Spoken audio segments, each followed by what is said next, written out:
We want to thank you for all attending this evening's Zoom. It's our first one. It's under our National Fastpitch Prospects. As you know, we're under this quarantine, a lot of restrictions going on. And what we're trying to do is we're trying to connect our travel coaches with college coaches. So tonight we have a very special guest. It's Coach Kaylee Fox. Say hi, Kaylee. Hi. Yeah, Coach.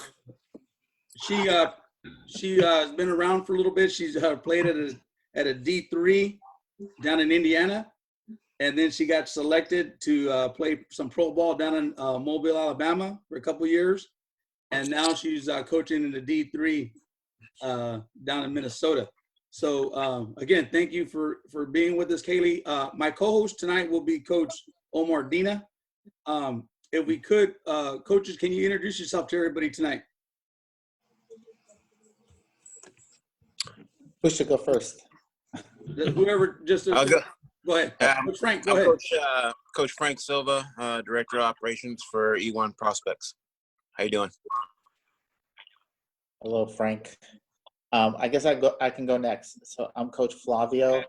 I have a 14U team that will be transitioning to 16U. Coach Ruben Navarrete, coach an 18U team. Coach Joe Rodriguez, 10U with the E1, help out with JJ. I'm Coach John.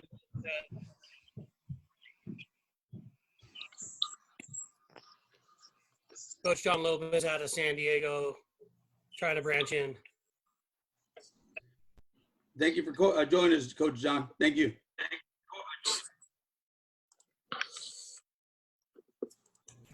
Who else we got on there? Omar Ortega out of Yuma. We have a 16U, 16, 18U. Great. Coach Anthony, go ahead and introduce yourself.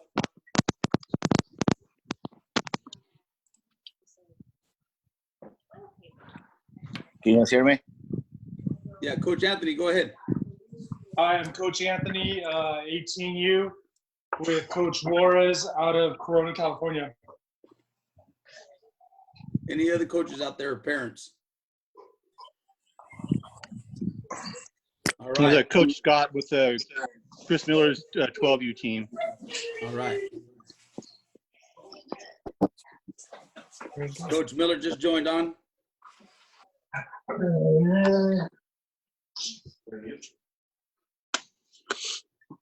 All right, let's get this started. Coach Kaylee, just to introduce yourself earlier. Can you tell us a little bit about some of your background with softball? Yeah, for sure. I'm from a small town in Ohio, Vermilion, Ohio. I went to college at Trine University in Indiana, which is a D3.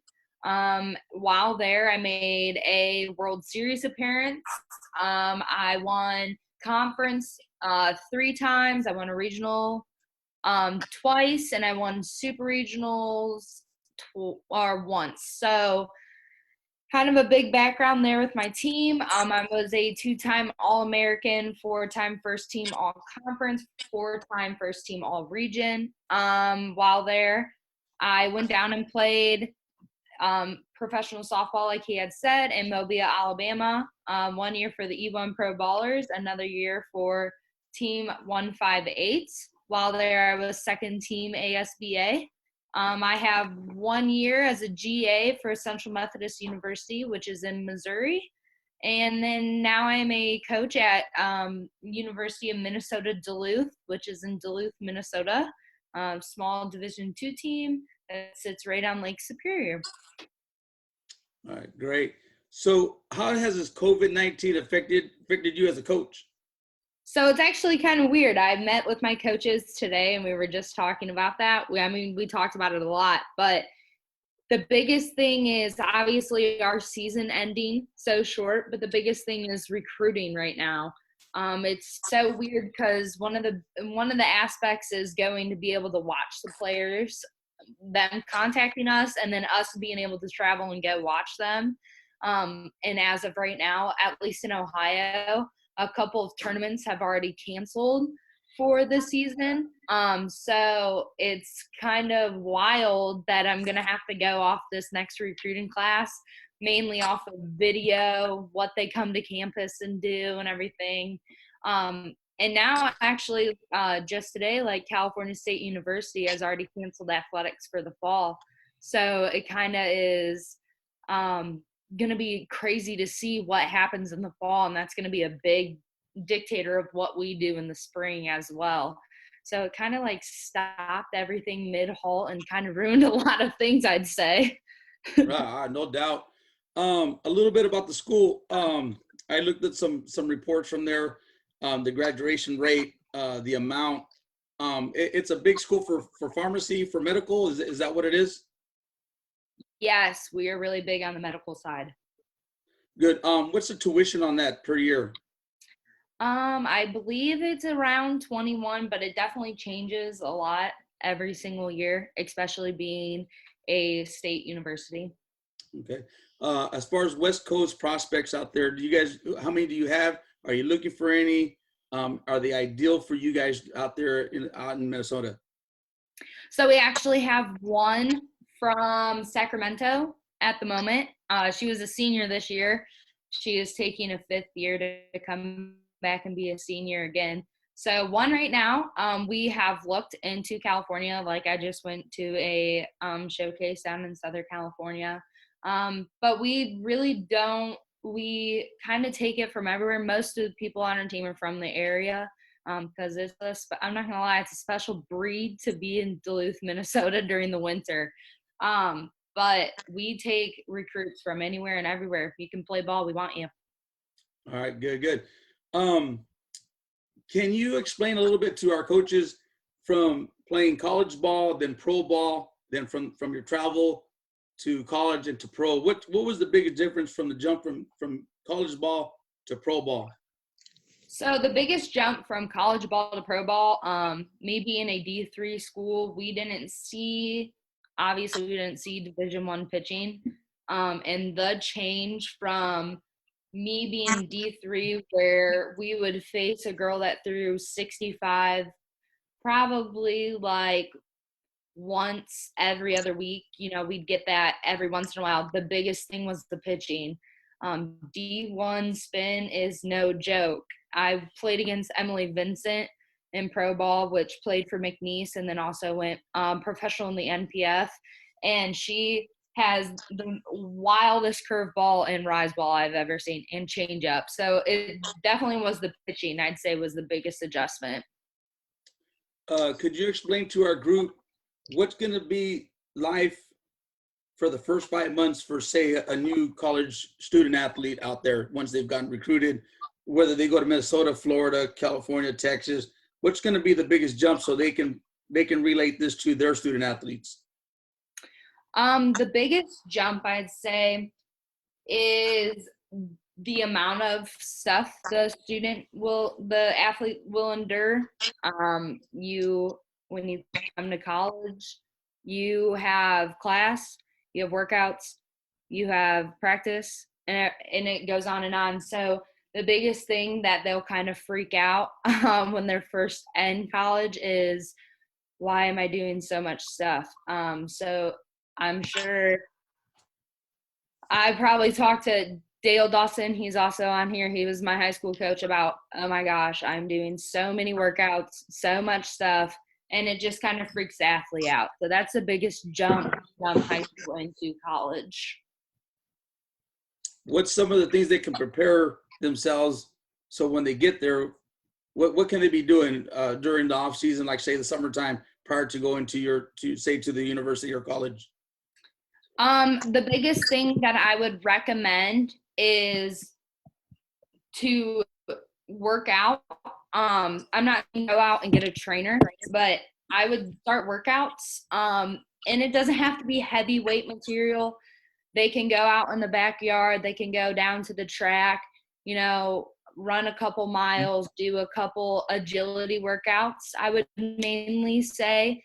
But the workouts and the stamina for a college game is a lot different than travel ball.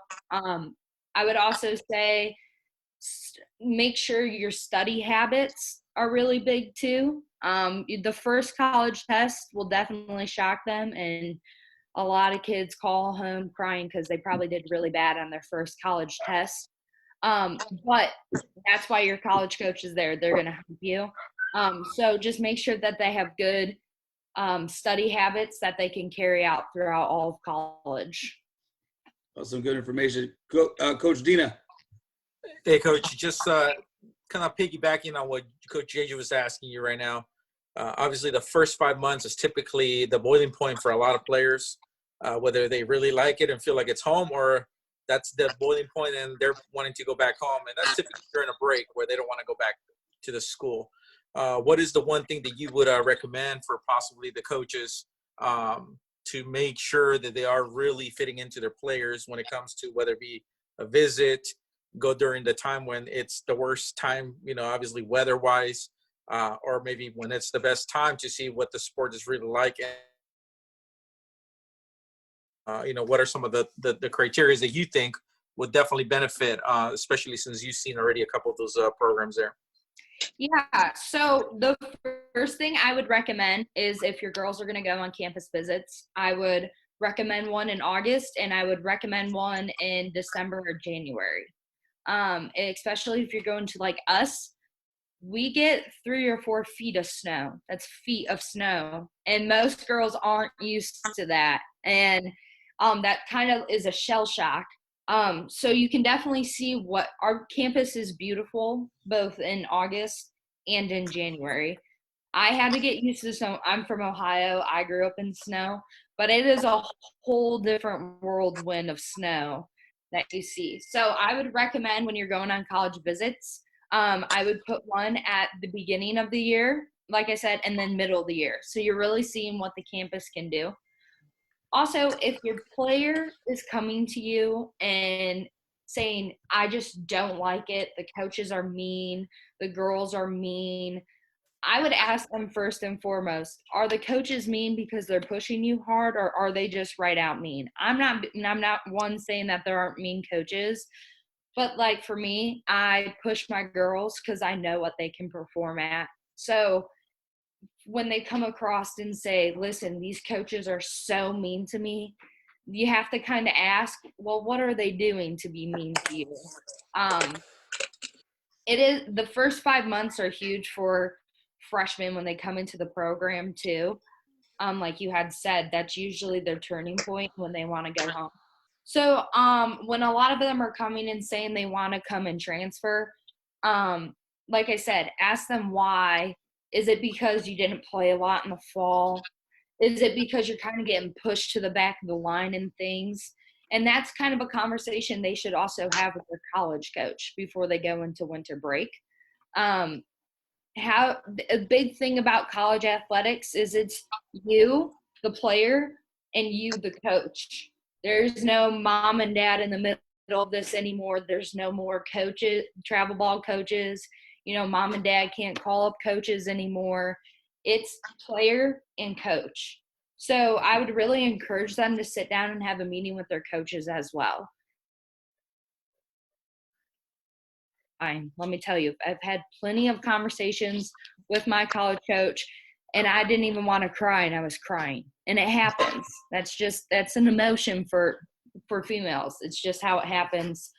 But to really sit down and talk to them and express how they are feeling and what they are feeling before they decide that they should make this big jump and transfer. Okay, that's a good one. I know JJ earlier talked a little bit about how your school is dealing with the COVID-19. Obviously, that's just a part of the softball. But how is your program or your institution currently now dealing when it comes to the budgetary facts of it? How is this going to impact for your next possibly 2 years down the road, or maybe even your 2020 class? Right. So right now we're not seeing a huge impact. Us personally at Duluth, we're obviously seeing what revenue is brought in by sports, but they aren't to the point, and I don't think we will be anytime soon, where we're cutting staff or anything like that. Also, we have a very good budget where we gave our seniors every right to come back.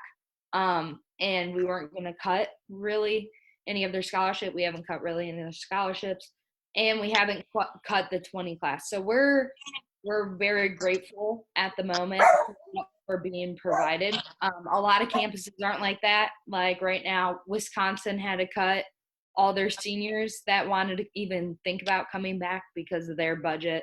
So as of right now, we are setting pretty good. As for what the future holds, I can't tell you. If we don't have football, that will be a whole different story. But we haven't had to impact much of our scholarships or anything like that quite yet. Good. And also just a little bit to hit off on the aspect. I know you mentioned that you have some returning seniors. Is that going to impact also on the amount of players that you're possibly going to recruit them from the 2020 class, or potentially also hold? Well, it is a D3, so obviously it's all academic money that comes through them. So I doubt that it's going to be much of that involved. But how is that going to impact possibly playing time, or maybe even allowing some of the new ones coming on board? And how is that going to really meld into your new group? So we are actually D2, so we do have scholarship money. I played for D3, but correct, D2, right? D2. I didn't want anyone to like go around and start me like, oh my God, they're D3, they're giving money. No, we are D2. But we had a really small team this year. We only had 14 girls on roster this season. So it actually wasn't really a bad thing that, other than our season being canceled, that COVID did affect our seniors and whether they wanted to come back. We had 5 total, and 3 have decided to move on. So that hasn't really affected us much. We're actually really happy that one of our seniors stayed, because we do have a big 20 class coming in right now. We have 10 in our 20 class currently. So we're actually really happy some of the seniors stuck around, because it'll definitely help. But going forward, we were kind of pretty honest with our 20 class as to who was staying and who wasn't staying. So that we really aren't taking a freshman that we said was going to play every single moment and ripping them out. But we also tell every single girl coming in that every position is open.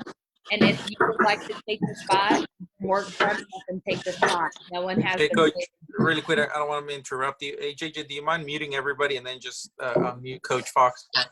I think there's a little bit of background feed. Okay. How about now?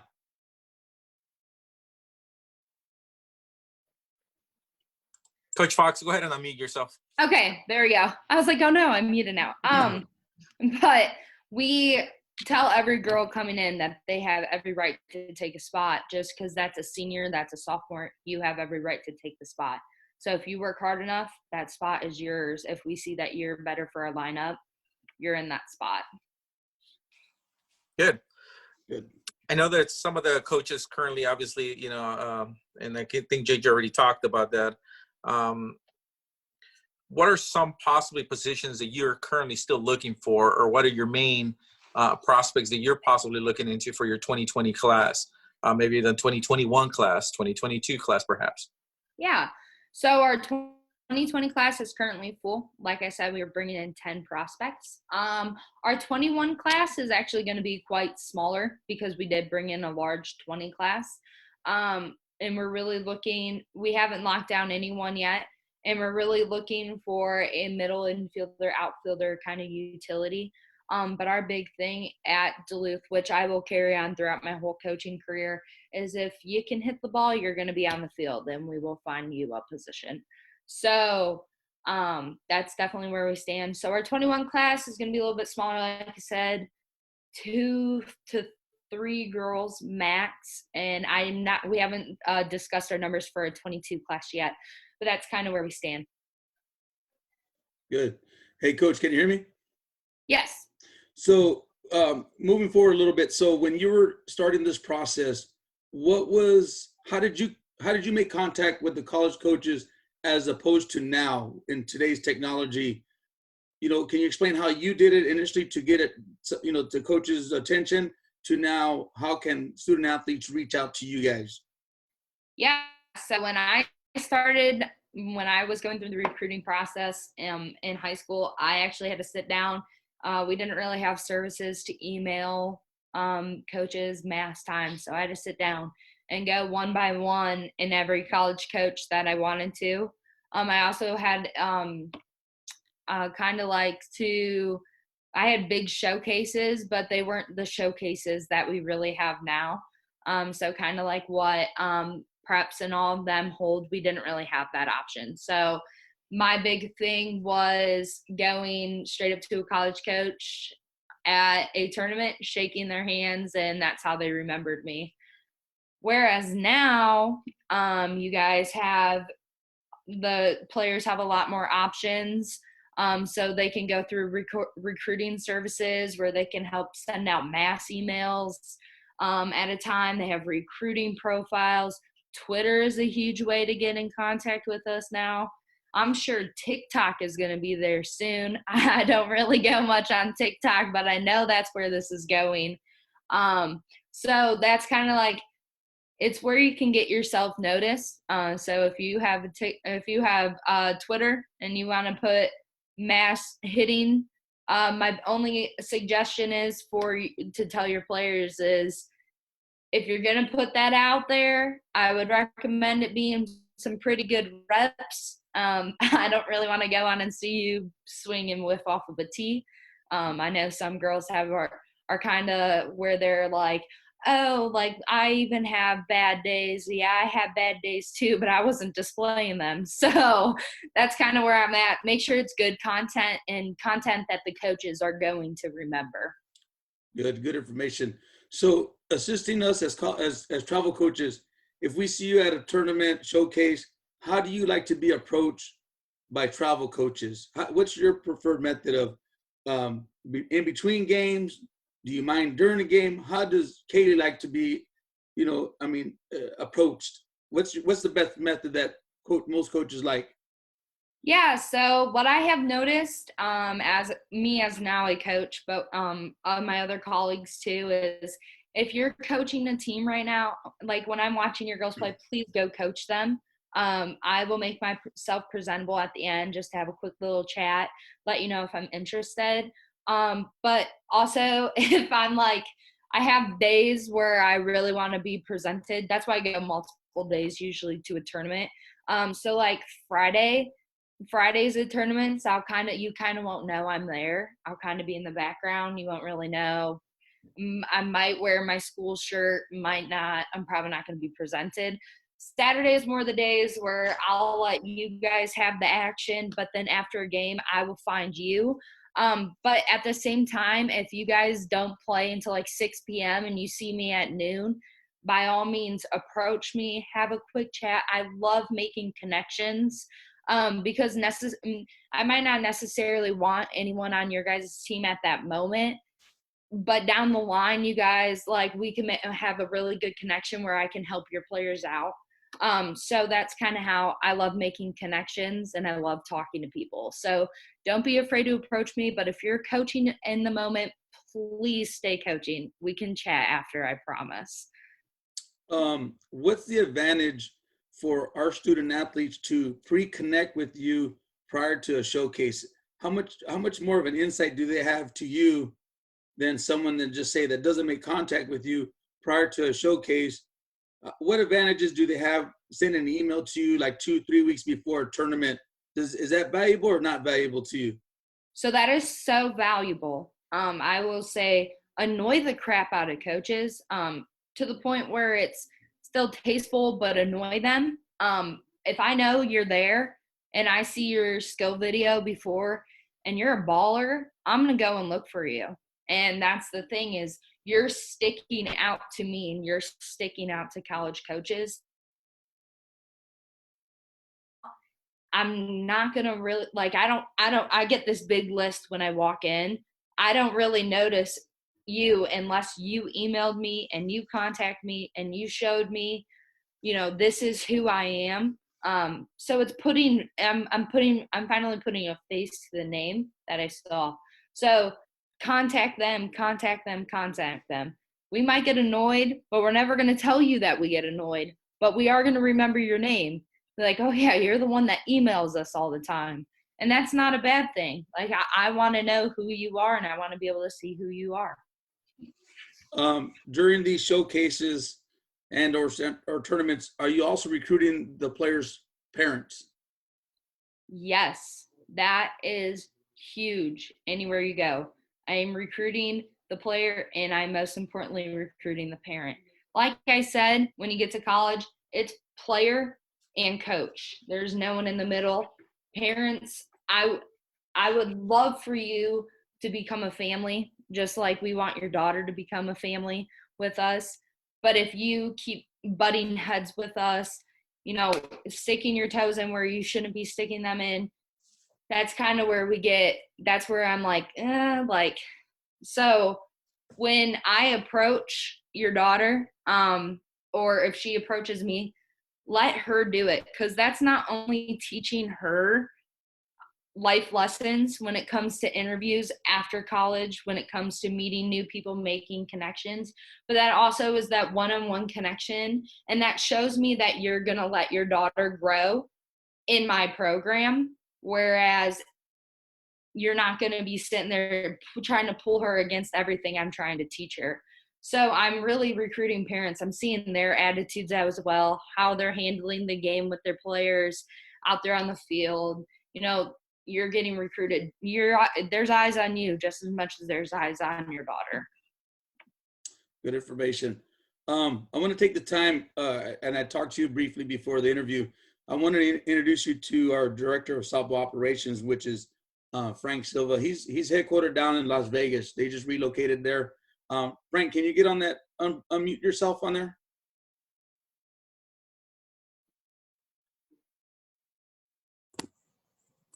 Can you hear me? Yes. Yes. How's it going? So Frank's been with us. He's part of our board. We got Omar part of our board. We got Tony, got Greg. But him being in Vegas, when I thought about, you played with our E1 Pro ballers, I think his location is going to be ideal, at least for the E1 Prospects organization. So I wanted you to be open-minded to, Coach Frank, and he'll tell you, and I'll let him tell you himself, is he's done a lot of situations where he has his team, he invites a coach in just for the day and just to let the coach kind of do more intimate kind of being with the team. Do you mind that? Are you okay with those kind of invites from these travel coaches? Yes, I would love that. I love being able to work hands-on with players. So if it's definitely legal and you guys invite me in, I'm for sure there. Coach Frank. Yeah, so started thinking outside of the box.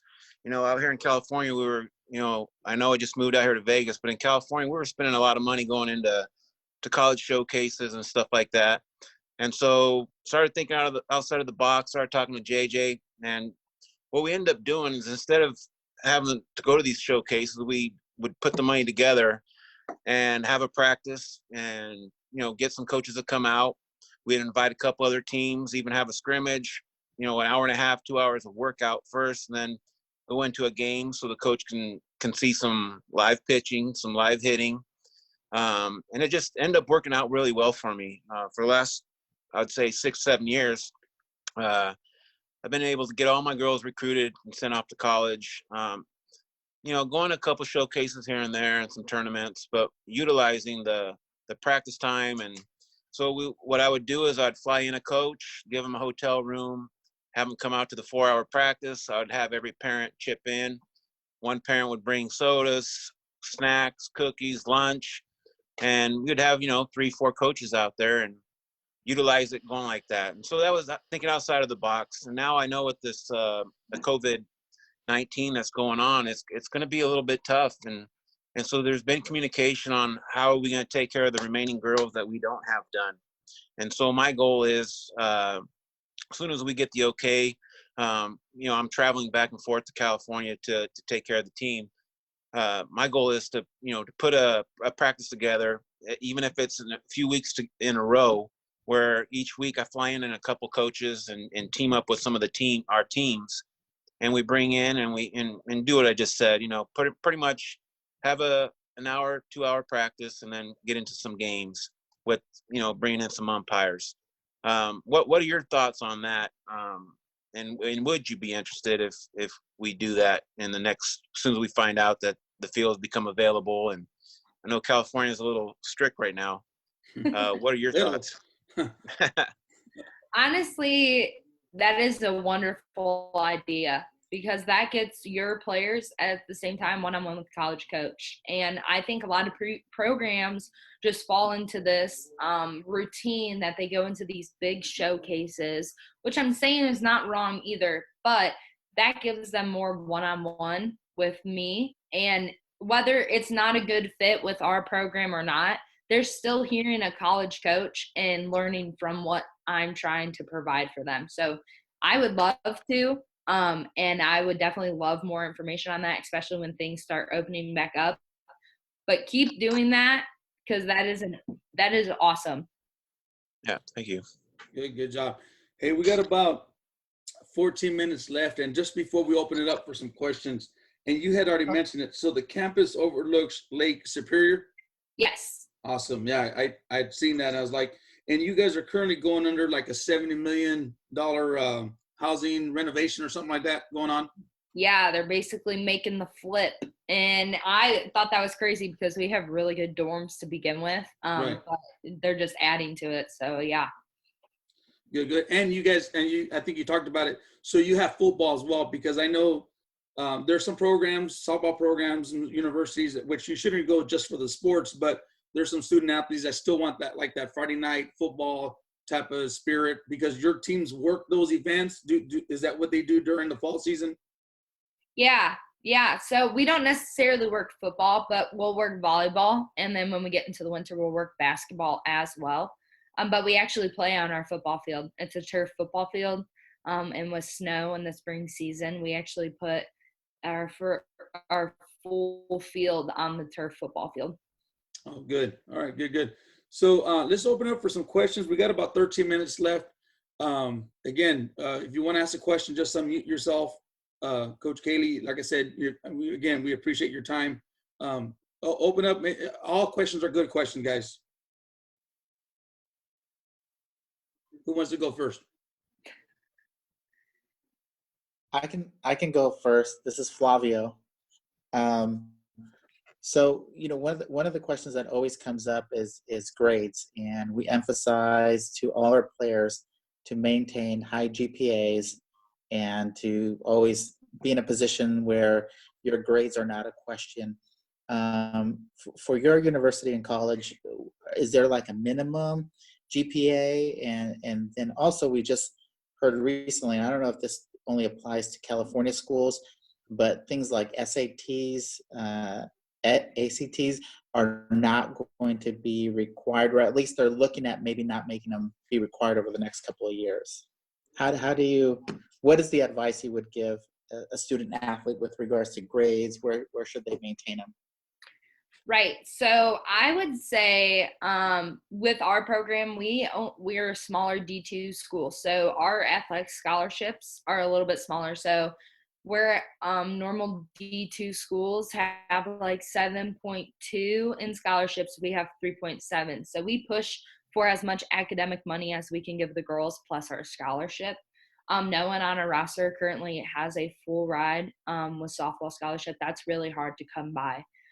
So you're looking at academics. Our highest scholarship, I believe, is a 3.8 GPA.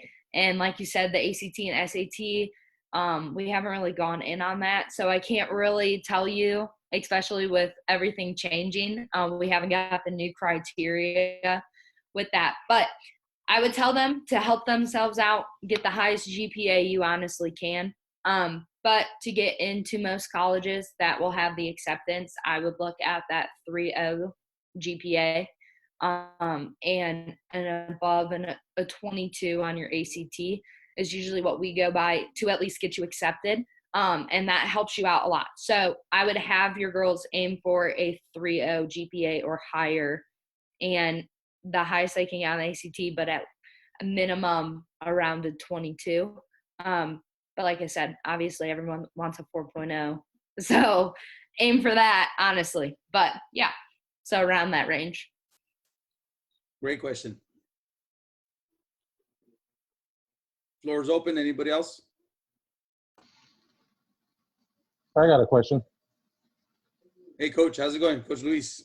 Coach Luis here. The skills videos, I know you touched base on getting skills videos sent out to you. Now, the duration of the video, music in the background, just having it all blinged out, is that a turn off? Because I see lately skills videos being done with music in the background and kind of like extending that video to a 8, 9, 10-minute video, where to me, I think it should be cut shorter. What's your guys' preference on that? I love music. So if you want to throw some music in there, I'm not really one to really judge whether if it has music or not. Obviously, if you're going to send it out, please make it appropriate music, like Firework by Katy Perry, goodness gracious, like something like that. Don't give us all the newer music. But as for a 9 to 10 minute, I will be honest, I'm not going to sit down and watch 9 to 10 minutes. I would keep it in that 2 to 3 minute range. Give your best reps, really showcase what you have. Because 9 to 10 minutes, that's a little crazy. I'd rather come watch you play if I'm going to watch your 9 to 10 minute skill video. So, yeah, that's great. That was a good question. Perfect. Thank you very much. Yep. Anybody else? Yeah, Coach, I have a quick question. Regarding age groups, when you start recruiting, how far down in the age groups, or around what age group do you start looking at girls? More or less an idea of what range? I personally, and you can ask my head coach, Jen, she'll probably have a different answer than me, but I personally will start really looking into a kid around the middle to end of their sophomore year going into their junior year, and then heavily into their junior year. Like I said, every college is different, but me personally, I don't think, like, if I was to get recruited my freshman and sophomore year of high school, and like I said, my high school coach is on here and he can probably agree with me, I would not have went to college because I was not anywhere near the athlete I was my junior and senior year of high school.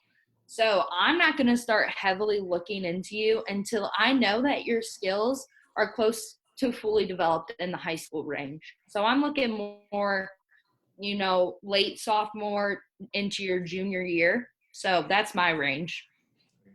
Thank you, Coach. Yep. Open floor, anybody? Hey, Coach. Okay, so just really quick too. So I want to also introduce you to Coach Omar Ortega, down from Yuma, Arizona. And if you know our organization, Yuma is very important to us. And we just got some great news that they'll be having the JUCO National Championships Division I down there for 2 years at the PAC. So it was a big change from St. George, Utah. So it's big. So Coach Omar down in that area, it's going to play a big role into what we do as far as inviting coaches out. We do some events already there now. We do a thing called JUCO Exposure. We've done our annual Border Madness. But Coach Omar, if you mind jumping in and introducing yourself, because when we fly you in, we'll be flying you into Yuma. So we've already flown a couple coaches in, so you'll be coming into Yuma. Yeah, for sure. Coach Omar, unmute yourself on there. You don't mind? Yes, I thought I had introduced myself earlier. I was confused on that. But yeah, Omar Ortega down here in Yuma. I have a team combined 16, 18U. So yeah, honestly, no questions, but I'm getting a lot of good information here. So I'm taking a lot of notes.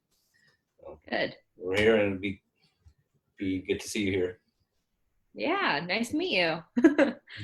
Great. All right, anybody else? We got about 5 minutes left. Anybody else? Yeah, I got one. Go ahead, Coach.